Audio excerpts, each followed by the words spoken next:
Welcome to our channel. आज इथे मी तुम्हाला मस्त कार्तिकी एकादशीला मी ही छान अशा उसळ केली होती ती तुम्हाला दाखवणार आहे।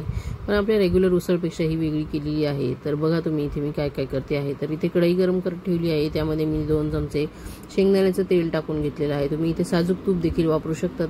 तर इथे बघा मी शेंगदाणे, मनुके आणि इथे काजू टाकून घेतलेले आहे। तर तुम्हाला इथे सुकामेवा स्किप करायचा असेल तर तुम्ही स्किप देखील करू शकतात आणि अजून वेगळा देखील ॲड करायचा असेल म्हणजे तुम्हाला इथे बदाम, अक्रोड, त्याच्याबरोबर पिस्ता असं जर टाकायचं असेल तर तुम्ही ते देखील टाकून घेऊ शकतात।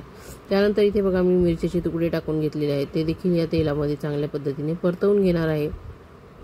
तर त्यानंतर इथे बघा बटाट्याचे छान असे पातळ पातळ काप करून घेतले होते, ते इथे मी टाकून घेणार आहे आणि ते देखील तेलामध्ये 1-2-3 मिनिटांसाठी चांगले परतून घेणार आहे। छान त्याचा कच्चेपणा जाईपर्यंत आपल्याला बटाट्यांना परतवून घ्यायचं आहे। तर व्यवस्थित हे बटाटे आपण परतवून घ्यायचे आहेत तेलामध्ये। जसं आपण आपल्या उसळीला बटाटा परतवून घेतो, छान त्याला वाफ काढून घेतो, त्याच पद्धतीने आपल्याला इथे बटाटा छान परतवून वाफ काढून घ्यायचा आहे। तर इथे मी साबुदाण्याची खिचडीच बनवणार आहे, पण रेग्युलर खिचडीपेक्षा थोडी वेगळी खिचडी इथे मी तुम्हाला आज बनवून दाखवणार आहे।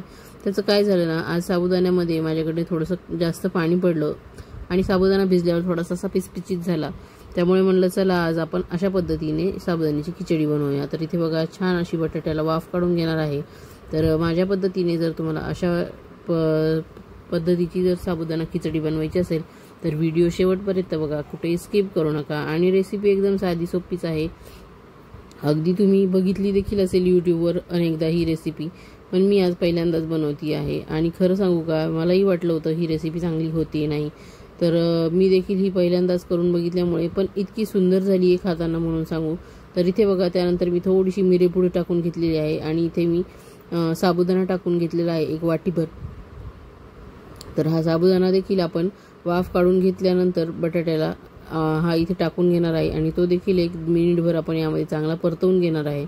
आणि साबुदाणा चांगला परतला की इथे आपण शेंगदाणा आणि मिरचीचं जाडसर असं वाटण टाकून घेणार आहे। तुम्ही याला खलबत्त्यामध्ये कुटून देखील घेऊ शकतात किंवा मग मिक्सरमध्ये छान जाडसर वाटून घेऊ शकतात। तर अशा पद्धतीने हे सर्व साहित्य मी व्यवस्थित कढईमध्ये परतवून घेणार आहे आणि चांगल्या पद्धतीने हे परतवून घ्यायचं आहे। आणि इथे बघू शकतात परतताना आपला साबुदाणा थोडासा असा ट्रान्सपरंट झालेला आहे। तर मस्त असा साबुदाणा माझा खूप छान भिजला होता, पण थोडं त्यामध्ये पाणी जास्त झालं होतं। तर इथे बघा पाणी जास्त झालं, तर मी म्हणलं चला आज पाणी घालून आपण साबुदाण्याची मस्त अशी पातळ अशी खिचडी करून खाऊया।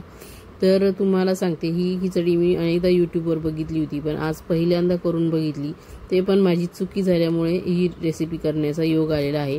पण कधी कधी चुकीमधनं देखील काहीतरी नवीन आपण करून बघतो आणि ते कधीही नाही केल्यामुळे आपल्याला वाटतं ते चांगलं लागेल की नाही, पण केल्यावर कळतं की खरंच ही पण रेसिपी केली तर छान लागेल। तर तुम्ही देखील अशा पद्धतीने साबुदाण्याची खिचडी एकदा ट्राय करून बघा। तर इथे बघा मी चवीपुरतं मीठ टाकून घेतलेलं आहे आणि छान याला उकळी फुटू द्यायची आहे। त्यानंतर इथे चवीपुरती मी साखर देखील टाकून घेतलेली आहे। अगदी आपल्याच साबुदाण्याच्या खिचडीप्रमाणे करायची आहे, फक्त इथे एक्स्ट्राची जी गोष्ट आपल्याला करायची आहे ती म्हणजे इथे आपण पाणी टाकून घेणार आहोत आणि छान याला उकळू द्यायचं आहे। मस्त थोडंसं आटू द्यायचं आहे आणि व्यवस्थित आटल्यानंतर आपल्या साबुदाण्याच्या खिचडीतला जसा साबुदाणा ट्रान्सपरंट होतो तसाच या खिचडीतला साबुदाणा देखील छान असा ट्रान्सपरंट होतो काचेसारखा। आणि इथे बघा मस्त आपली रेसिपी तयार झालेली आहे। त्यानंतर बघा आपण आपल्या खिचडीसोबत उडदाचे पापड तळून खातो, तसंच मी आता ह्या साबुदाण्याच्या खिचडीबरोबर मस्त आपले हे साबुदाणा बटाट्याचे पापड तळून खाणार आहे।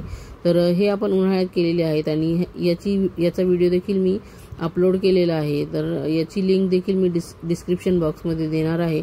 तर अशा पद्धतीने बघा मस्त आपले पापड देखील तळून झालेले आहेत। तर आता आपण प्लेट सर्व करून घेऊया।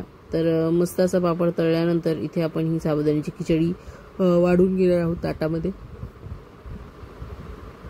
तर छान अशी खिचडी झालेली आहे आणि थंड झाल्यावर अजून थोडीशी आळून येते ही खिचडी, पण मस्त झालेली आहे, बिलकुलही चिकट नाही आणि खाताना देखील टेस्टी लागत आहे। तर तुम्ही अशा पद्धतीने करून खाऊ शकतात आणि पहिल्यांदाच करून पाहणार असाल तर थोड्या प्रमाणात करून बघा, जर तुम्हाला आवडली तर तुम्ही जास्त प्रमाणात करून पहा। तर यासोबत तोंडी लावायला मी दही घेतलेलं आहे आणि इथे मस्त साबुदाणा बटाट्याचे पापड घेतलेले आहेत आणि आपली ही उपवासाची थाळी तयार झालेली आहे। तर तुम्ही नक्की या थाळीचा आनंद घ्या, मस्त अशी तयार झालेली आहे। तुम्ही हिरव्या मिरचीच्या ऐवजी लाल तिखट देखील इथे वापरू शकतात आणि यावर मस्त तुम्ही साजूक तूप लिंबू देखील टाकून खाऊ शकतात. तर नक्की करून बघा. थँक्यू. धन्यवाद.